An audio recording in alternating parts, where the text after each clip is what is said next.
Bismillahirrahmanirrahim. Waltakum minkum ummatun yad'una ilal khairi wa ya'muruna bil ma'ruf wa yanhauna 'anil munkar. Assalamualaikum warahmatullahi wabarakatuh.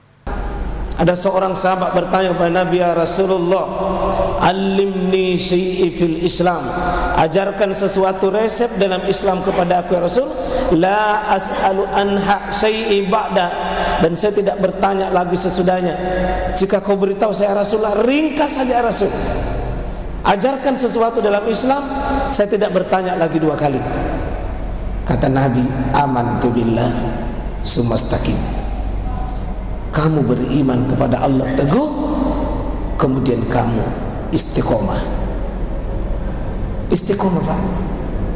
Dan rupanya tidak ada orang memelihara istiqomah ini, Pak, melainkan Allah akan memberikan keajaiban tersendiri.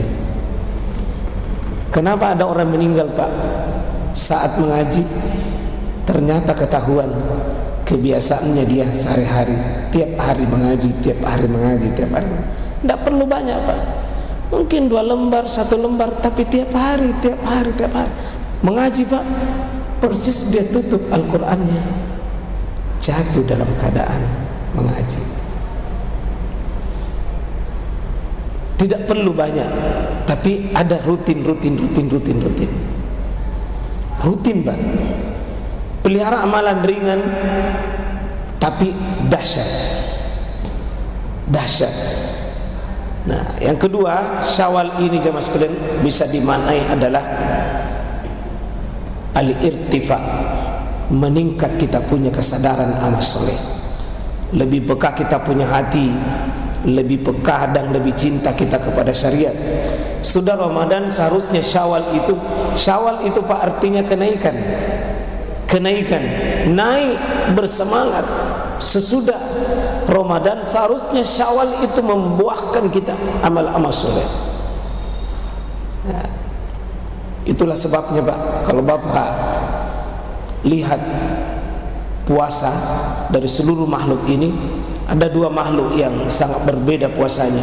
Ular, Pak, itu ular puasa. Tapi ular ini puasa tidak ada perubahan apa-apa. Sebelum berpuasa ular namanya, pada saat berpuasa tetap ular, sudah berpuasa ular tonji namanya. Apa yang berganti pada ular? Cuma satu, Pak, pakaiannya, bajunya, kulitnya, itu saja berubah.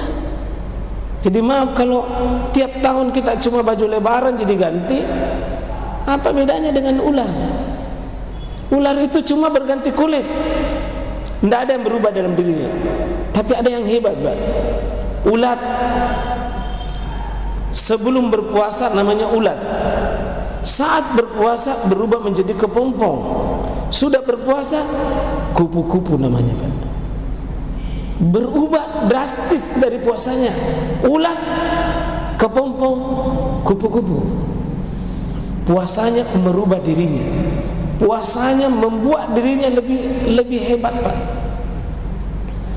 Jadi kalau sudah Ramadan ini kita kuliah 1 bulan, dididik hati kita di malam hari, di siang hari dididik. Lalu sesudah Ramadan ini juga tidak ada perubahan apa-apa. Ada masalah itu. Nah, insya Allah, Pak, mudah-mudahan ini alumni Ramadan. Bapak itu alumni Ramadan. Bahkan mungkin Bapak alumni Lailatul Qadri. Dapat ciri dari perubahan ini, Pak, yang sekarang ini bisa dilihat. Bagaimana semangat tak mendengar azan, bagaimana kenikmatannya jika mendengar bacaan-bacaan Quran, bagaimana bangkit semangat tak kalau di malam hari untuk bisa qiyamul lail, meningkat. Dan yang bisa rasakan itu, Pak, bukan cuma kita, tapi orang-orang di sekeliling kita, terutama orang-orang dekat kita, Pak. Orang-orang dekat kita merasakan sesudah puasa Bapak, sesudah puasa Mama berubah luar biasa. Itu yang bagus, Pak. Mudah-mudahan ada sesuatu yang kita bisa rubah sudah Ramadan ini. Ya, terutama sekali Pak, apa itu? Kemampuan hati ini melepaskan dendam, benci, iri, permusuhan. Kita bisa cek itu Pak. Ada rasa tak di bulan Ramadan ini, kalau sudah rela memaafkan, sudah rela melepaskan kebencian, dendam, permusuhan dengan orang-orang dekat kita, itu Bapak hebat itu. Itu ciri-ciri Pak. Karena tidak mungkin orang diterima Ramadannya, diterima puasanya, diterima salatnya, lalu permusuhannya dengan saudaranya masih jalan. Tidak mungkin Pak. Allah tidak mungkin biarkan orang begitu.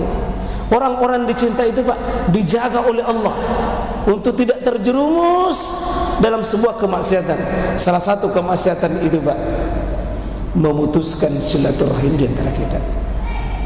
Ada yang saya tempati pengajian Pak, ada yang pengurus di situ bisikan sama Ustaz, kita bahas di sini silaturahim dan saling memaafkan, karena ada satu jamaah di sini,